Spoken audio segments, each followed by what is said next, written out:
يا رب بالمصطفى بلغ مقاصدنا واغفر لنا ما نقول يا واسع الكرم يا رب بالمصطفى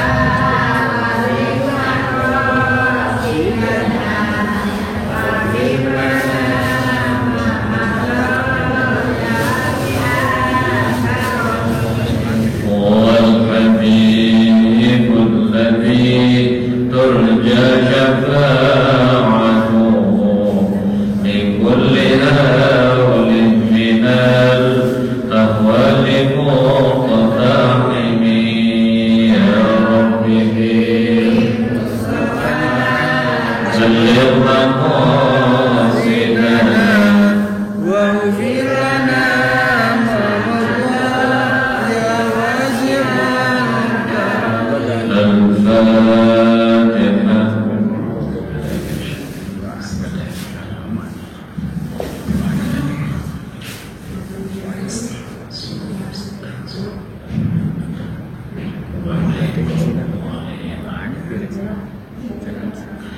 Alhamdulillah, kita bersyukur kehadirat Allah Subhanahu wa taala malam hari ini kita bisa jamaah lagi dan kita teruskan dengan belajar bersama-sama fikih yang kali ini masih berkaitan dengan sholat. Ini berkaitan dengan sholat yang kali ini kita pada fasal atau bab sunnah-sunnahnya sholat. Seperti yang sudah kita pelajari bersama bahwa sholat itu ada rukun, terus kemudian ada sunnah-sunnahnya. Rukun yang sudah kita pelajari kemarin ada berapa?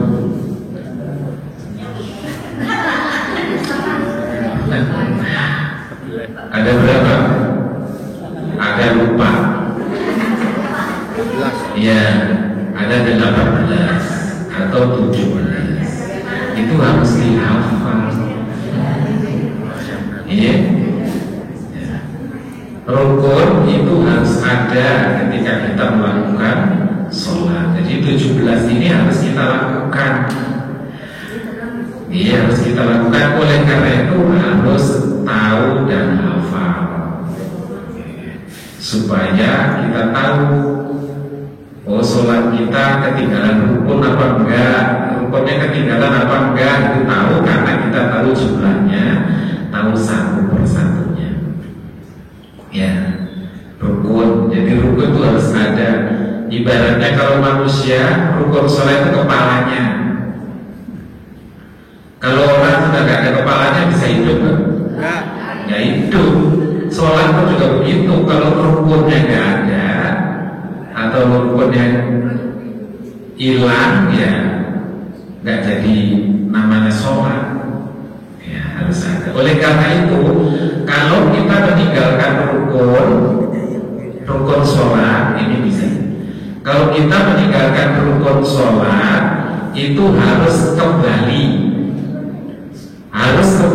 kepada rukun yang kita tinggalkan. Kita lupa gak baca Fatihah. Fatihah rukun atau bukan? Rukun. Lupa gak baca Fatihah. Ingatnya waktu di sujud. Dan sudah sujud sudah. Tadi saya belum baca Fatihah. Nah, itu harus balik lagi berdiri untuk membaca Fatihah. Nah, itu namanya rukun. Patokannya asal belum sampai ketemu rukun yang sama. Sebelum ketemu rukun yang sama, terbayang gak rukun yang sama? Umpamanya sudah sujud, ingatlah aku tadi belum baca Fatihah. Nah, itu maka kan harus tidak boleh diteruskan untuk meneruskan sujud, tapi balik berdiri baca Fatihah.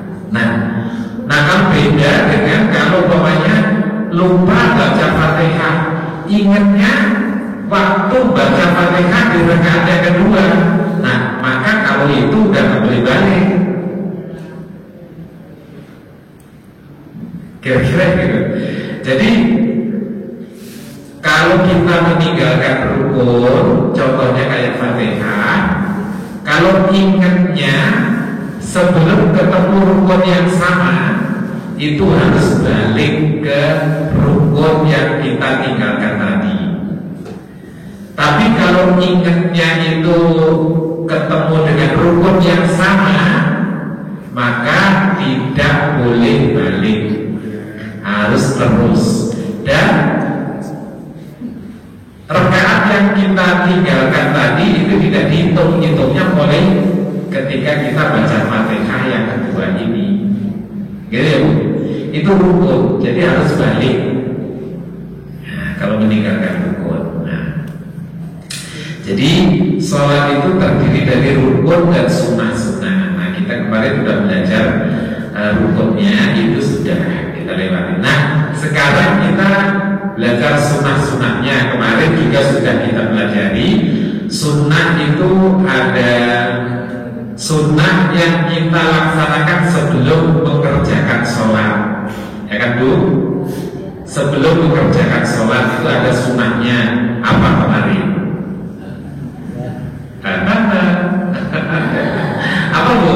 Azan dan iqamah itu sunnah sebelum kita melakukan sholat. Nah, sekarang kita akan meneruskan sunnah yang kita laksanakan ketika kita sedang sholat. Sunnah-sunnah yang kita laksanakan ketika kita sedang sholat. Sudah melakukan sholat nih, itu ada sunnah-sunnahnya. Ini sunnah, sekarang kita bahas sunnah yang kita kerjakan ketika kita sedang melakukan sholat. Apa? Kemarin dibagi dua, ada sunnah abarat, ada sunnah hayat. Ya, kita ulang lagi biar nggak lupa lagi. Maklum udah 60 ke atas, harus saya diulang. Oh belum? Alhamdulillah. Ya, karena biar nyantol ya, biar nyantol, benar nyantol. Karena ini tentang sholat. Jadi sunnah itu dibagi dua. Sunnah yang kita laksanakan ketika kita sedang melakukan sholat, itu ada dua, sunnah abamat dan sunnah hayat. Nah, tanya lagi nih, ingat lagi enggak yang umur 60? Sunnah abamat itu apa saja? Yang punya catatan pasti tahu. Halo, apa? Tahiyat awal dan kunut. Nah, tahiyat awal dan kunut itu sunnah abamat. Nah, kalau kita meninggalkan sunnah abamat itu sunnah yang sangat dianjurkan. Bisa dikata mendekati fardu atau wajib. Oleh karena itu, kalau kita lupa melakukan sunnah abamat ini, harus diganti dengan sujud sawi. Nah, tahu kan sunnah abamat tadi adalah tahiyat awal dan kunut. Nah, kalau kita lupa tidak melakukan sunnah abamat, itu kalau ingat nggak boleh balik lagi. Gak boleh balik lagi, terus saja. Contohnya, kalau kita lupa tahiyat awal, terus ingatnya sudah berdiri, jangan duduk lagi. Udah diterusin aja, nanti diganti dengan sujud sawi. Itu sunnah abamat. Berarti kalau kita lupa awal itu kalau ingat sudah berdiri, gak usah balik lagi, terusin aja, gak apa-apa. Terusin aja gak apa-apa, tapi nanti diganti dengan sujud sahwi. Nah, sekarang kita akan belajar sunnah hayat. Sunnah hayat itu apabila kita meninggalkannya tidak harus ada sujud sahwi. Jadi kalau digambarkan seperti manusia, rukun itu kepalanya, kemudian sunnah aba'ah itu adalah kakinya, kemudian sunnah hayat itu rambutnya. Nah, kita lihat fungsinya itu. Kalau kepala, kalau orang nggak punya kepala, itu berarti nggak hidup. Tapi kalau orang nggak punya kaki, bisa hidup? Bisa kan? Hanya tidak sempurna. Diklam, ya, tidak sempurna, kakinya nggak ada sebelah, tapi kan masih hidup. Nah, gitu. Kalau masih hidup, kakinya hilang sebelah, bisa diganti dengan kaki palsu, masih bisa. Itu sujud sahwi. Gitu. Jadi dia kelihatan sempurna jadinya. Tapi kalau orang nggak punya rambut, orang nggak punya rambut, itu sempurna kan? Termasuk sempurna tapi kurang pantas. Orang gundul, ya, gundul itu ya hidup sempurna lengkap. Hanya orang kalau gundul kan nggak pantas ya. Ini soal pantas saja. Itu gambaran rukun dan sunnah sholat. Maka yang kalau rambut ini nggak usah diapa-apain, nggak fungsinya nggak terlalu penting, jadi nggak usah terlalu harus diganti-ganti, nggak usah tanam rambut, nggak usah. Kan sekarang lagi tanam rambut ya, yang botak-botak itu artis-artis itu tanam rambut, nggak usah, nggak penting-penting amat. Kalau kakinya nggak ada sebelah, itu pasang kaki palsu nggak apa-apa. Ini gambaran aja. Nah, sekarang kita akan belajar sunnah hayat itu apa saja. Biar tahu. Sunnah hayat itu apa saja. Sunnah hayat itu wahayatuha, dan sunnah hayatnya sholat itu khamsata asyara khoslatan, ada 15. Catat ya Bu, 15. Apa saja 15 itu? Yang pertama, raf'ul yadaini, mengangkat dua tangan. Ingat, mengangkat dua tangan itu sunnah. Mengangkat dua tangan itu sunnah. Mengangkat tangan ketika apa? Inda takbiratul ihram, ketika takbiratul ihram. Mengangkat tangannya itu sunnah. Artinya sunnah itu lebih baik dilakukan, tapi kalau nggak melakukan itu tidak membatalkan sholat. Kalau takbiratul ihramnya kan apa Mas? Termasuk apa? Takbiratul ihramnya apa? Rukun. Baca Allahu Akbarnya itu rukun. Tapi membaca Allahu Akbar itu tidak harus dengan mengangkat tangan, karena mengangkat tangan itu adalah sunnah hayat.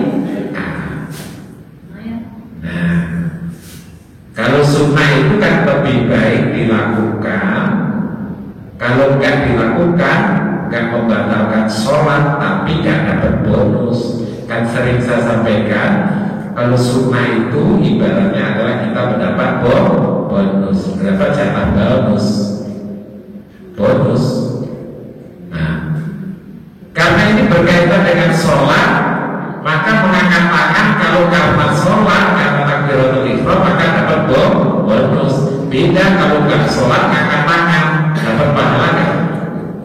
Ya enggak, karena nggak ada kaitannya dengan sholat. Ngangkat tangan ini doang nggak dapat pahalanya.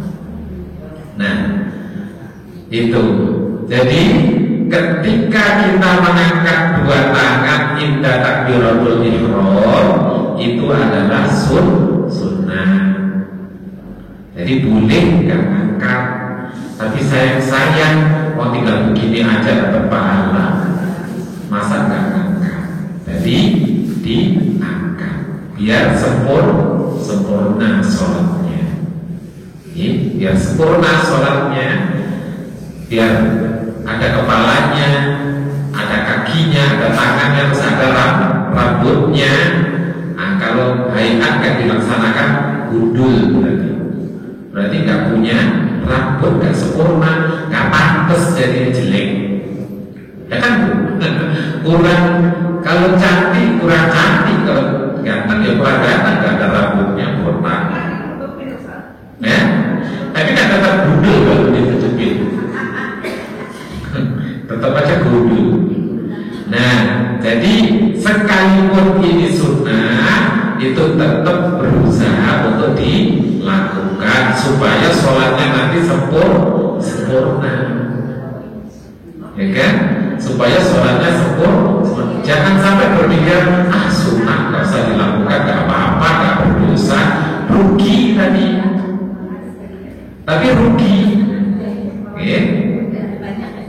Sunnahnya tapi rugi karena nggak dijalankan. Itu mengangkat tangan yang pertama ketika takbiratul ihram itu sunnah. Terus wa inda ruku'i, ketika mau ruku itu kan angkat tangan. Takbiratul ihram Allahu Akbar.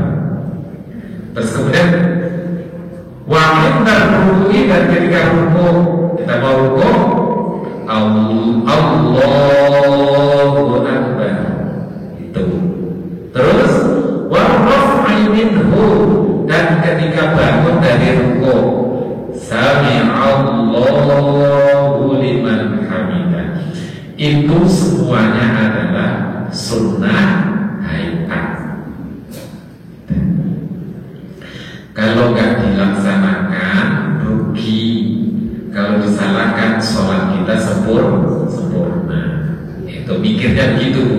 Jangan sunnah itu kalau dilaksanakan dapat pahala, kalau nggak dilaksanakan nggak berdosa. Nah, betul juga, betul. Tapi supaya semangat kita untuk menyempurnakan sholat kita, bahwa sunnah itu adalah bonus penyempurna sholat kita, maka harus berusaha ketika sholat untuk memenuhi sunnah-sunnah itu. Nah, sekarang ketika mengangkat tangan, nanti ada secara khusus sih, ngangkat tangannya perempuan sama laki-laki, Pak. Ketika mengangkat tangan itu seberapa? Nah, ini ada hadisnya di sini. Rawal Bukhari wa Muslim an Ibnu Umar radhiyallahu anhu qala ra'aitu Nabiyya sallallahu alaihi wasallam, saya melihat Rasulullah sallallahu alaihi wasallam iftataha takbir fi shalah. Beliau Rasulullah memulai takbir di dalam sholat. Iftataha, memulai sebuah Rasulullah takbir fi sholat, di dalam sholat. Ini ketika mulai sholat dia bertakbir Allahu Akbar. Terus farafa'a yadayhi hatta yukabbir, beliau mengangkat kedua tangannya hina yukabbiru, hina bukan hatta, hina yukabbiru,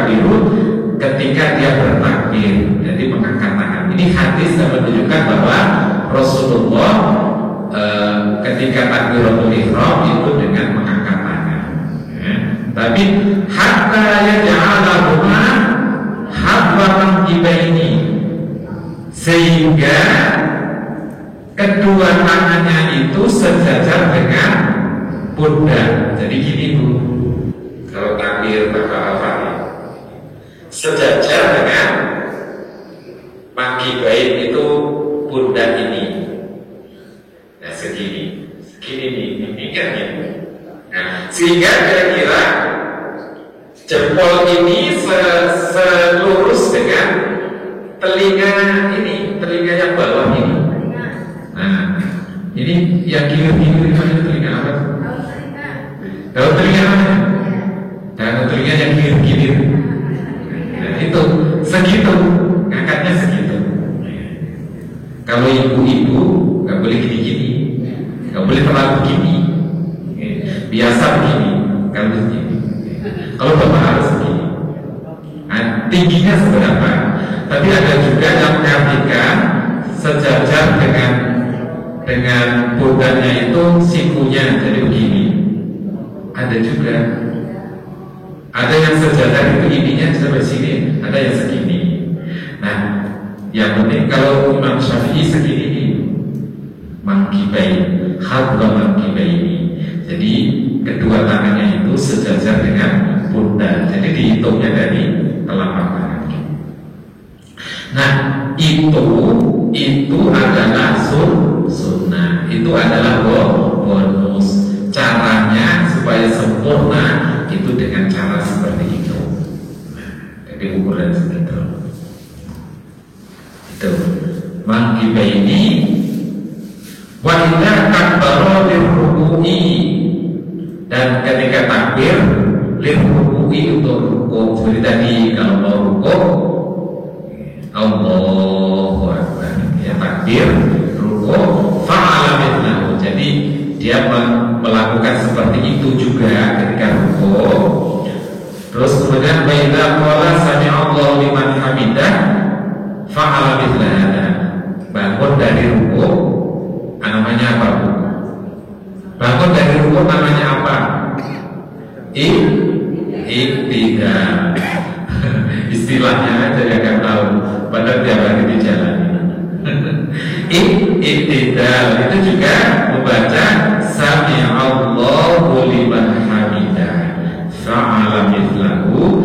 Dia juga melakukan yang sama dengan takbir, dengan membaca doa Rabbana walakal hamdu. Itu baca Rabbana walakal hamdu.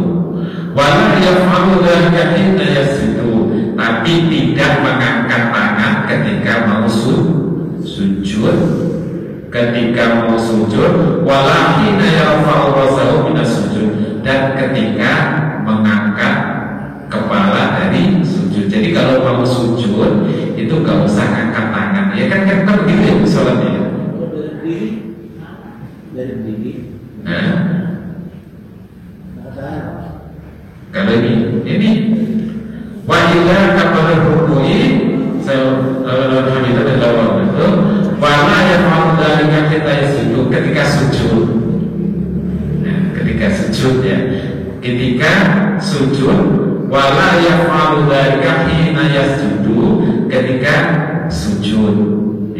Wala hina yarfa'u rasahu, dan tidak mengangkat kepala yarfa'u rasahu ketika, dan tidak ketika melakukan minat sujud, dari sujud. Jadi kalau bangun mau sujud itu gak usah ngangkat tangan, bangun dari sujud juga gak usah ngangkat tangan. Kan memang begitu kan? Lu baca tidak? Coba Pak sholat ya. Rukun ya. Coba perhatikan. Coba ya. Kan ketika takbiratul ihram, coba takbiratul ihram. Nah, itu takbiratul ihram. Terus ketika mau rukuk, nah, terus bangun dari rukuk. Sekarang sujud.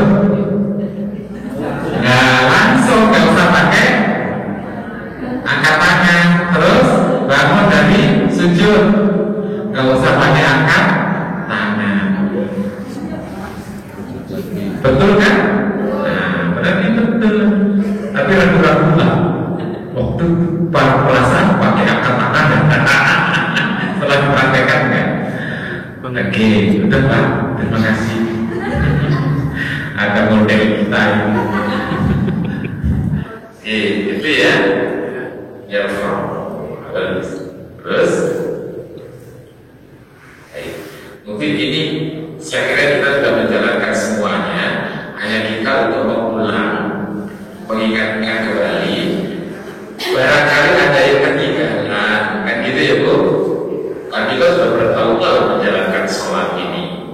Barangkali kalau ada yang ketinggalan, maka diperbaiki sekarang.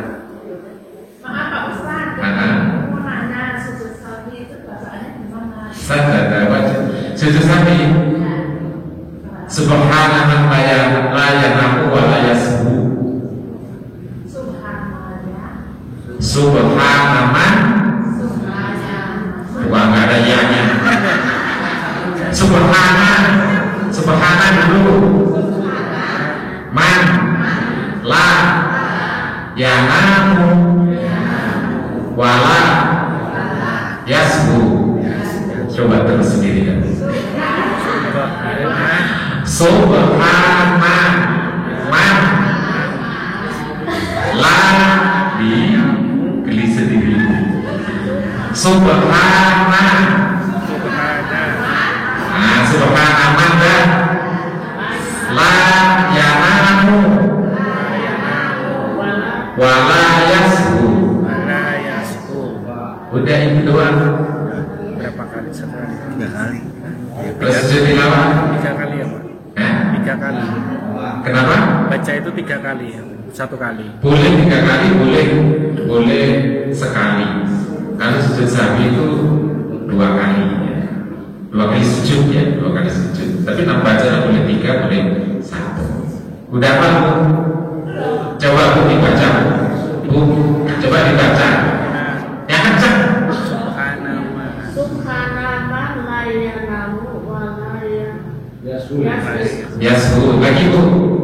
Subhanallah la yanamu wa la yasbu. Oke, baca pendeknya sekarang. Subhanallah la yanamu wa la yasbu. Gitu.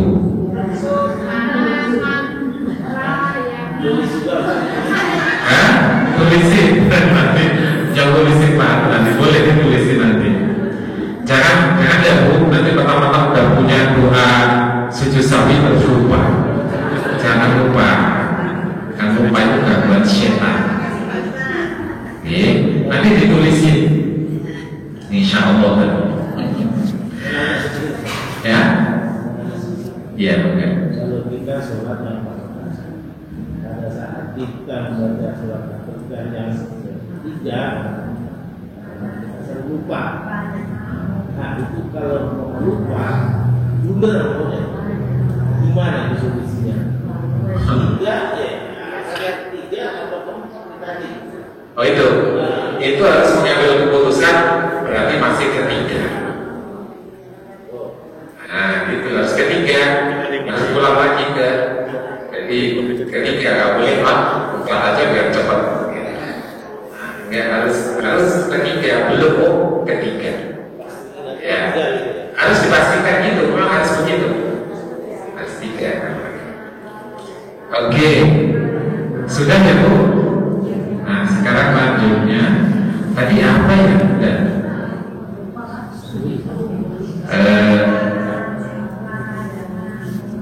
Sujud sahwi, kok ada hubungannya sebenarnya sujud sahwi dengan ini tadi?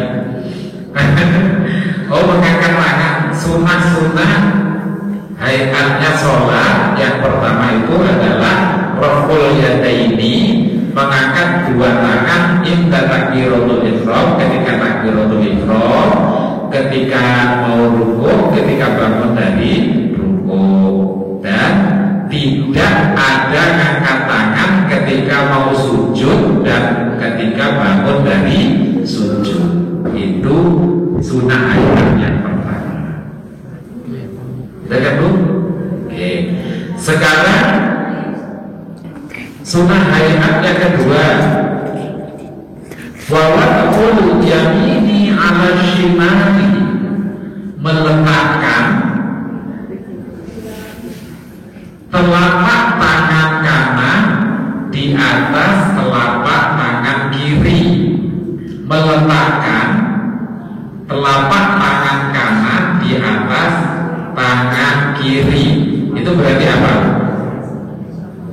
Bersedekah. Meletakkan ini wa wad'ul yamini 'ala shimali, meletakkan tangan kanan ke atas tangan kiri. Coba saya baca hadisnya. Di Bukhari Muslim, an Wa'il bin Hujr radhiyallahu anhu, ra'a nabiyya, bahwa Wa'il bin Hujr melihat an-nabiyya sallallahu alaihi wasallam, melihat Rasulullah sallallahu alaihi wasallam, rafa'a yadayhi, mengangkat kedua tangannya, hina dakhala fi shalah, ketika sedang melakukan salat.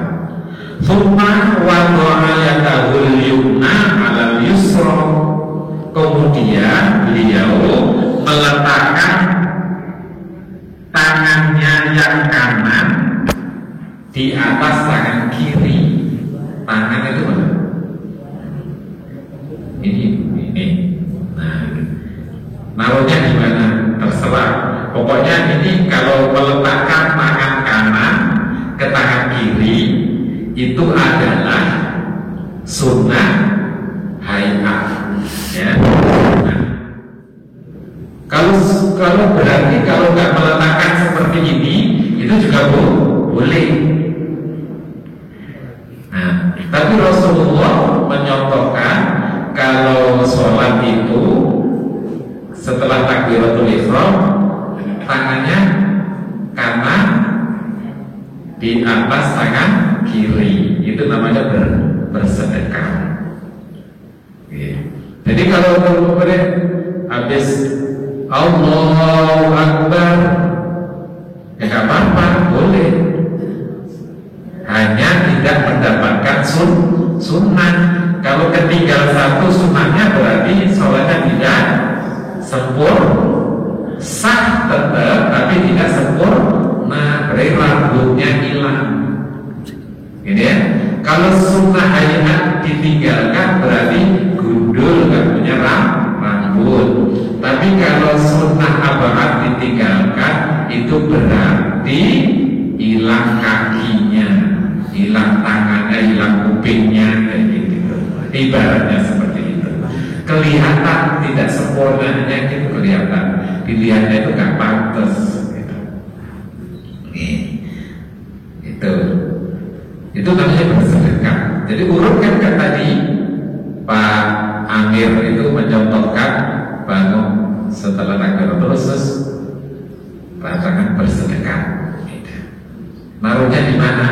Di atasnya pusar ya. Di atasnya pusar. Taruh lagi ya. Di atas pusar. Nah, itu shimali. Oke. Sekarang yang ketiga. Yang ketiga, sunnah hayat yang ketiga itu adalah watawajjuh, membaca doa iftitah. Itu apa doa iftitah? Harus tahu. Membaca doa iftitah. Jadi membaca doa iftitah itu adalah sunnah. Itu bonus. Jadi kalau ibu buru-buru sholatnya mau cepat-cepat, jangan tinggalkan rukunnya, tapi boleh mengurangi sunnahnya. Rukunnya nggak boleh ketinggalan, harus tetap tumanina. Yang dikurangi apanya? Yang dikurangi sunnahnya. Pilihnya sunnah yang mana? Sunnah yang hayat. Jangan sunnah yang abah. Sunnah hayat. Nah, sunnah hayat kayak apa? Tidak baca doa iftitah. Itu kalau ibu buru-buru, umpamanya buru-buru, nggak usah baca doa iftitah, langsung Fatihah aja boleh. Boleh itu. Langsung Fatihah. Ayo, kan gitu. Kalau sholat bisa urut, tapi kalau sudah ditanya satu persatu, iftitah sama Fatihah bulan mana ya? Bulan iftitah. Nah, iftitah itu sunnah. Jadi kalau memang sholatnya buru-buru, lagi ditunggu teman, mau ke mall, mau shopping ke Tanah Abang, nah, yang dikurangi jangan rukunnya harus tetap tumanina, Fatihahnya juga bacanya harus tetap benar, sujudnya juga harus benar, rukunnya harus benar, tahiyatnya harus benar, tapi boleh dikurangi kalau sunnahnya. Nah, sunnah ini perlu pilih biar nggak tambah sujud itu. Sengaja kita baca. Nah, itu termasuk adalah doa iftitah. Iftitah kan panjang ya. Nah, itu boleh tidak dibaca. Artinya karena iftitah itu sunnah. Sekali lagi, kalau tidak dibaca berarti kita kehilangan kesempurnaan sholat kita. Itu nggak sempurna, udah hilang satu. Nggak sempurna. Nah, sekarang yang ketiga, Rubiyah, ini hadisnya saya baca. Belum. 2 menit. Nah, bunyinya sekarang nggak usah jawab hadisnya. Bunyinya doa iftitah itu apa? Ada yang kalau di sini hadisnya wajjahtu wajhiya lilladzi fataras samawati wal arda hanifan wa ma ana minal musyrikin. Inna sholati wa nusuki wa mahyaya wa mamati lillahi rabbil alamin la syarika lahu wa bidzalika umirtu wa ana minal muslimin. Doa iftitah itu banyak banget. Ada yang dimulai dari ibu dari mana? Kabiro walhamdulillahi katsiro wa subhanallahi bukratan wa asila. Baru inni wajjahtu wajhiya lilladzi fataras samawati wal arda hanifan musliman wa ma ana minal musyrikin. Inna sholati wa nusuki wa mahyaya wa mamati lillahi rabbil alamin la syarika lahu wa bidzalika umirtu wa ana minal muslimin. Itu doa iftitah salah satunya yang sering kita baca untuk kita. Ini tapi banyak macamnya, drive itu banyak. Tapi itu kalau sudah hafal itu aja dibacakan. Sampai di sini ibu, insya Allah nanti kita teruskan lagi ke depan. Moga-moga berkah, manfaat ini. Assalamualaikum warahmatullahi wabarakatuh.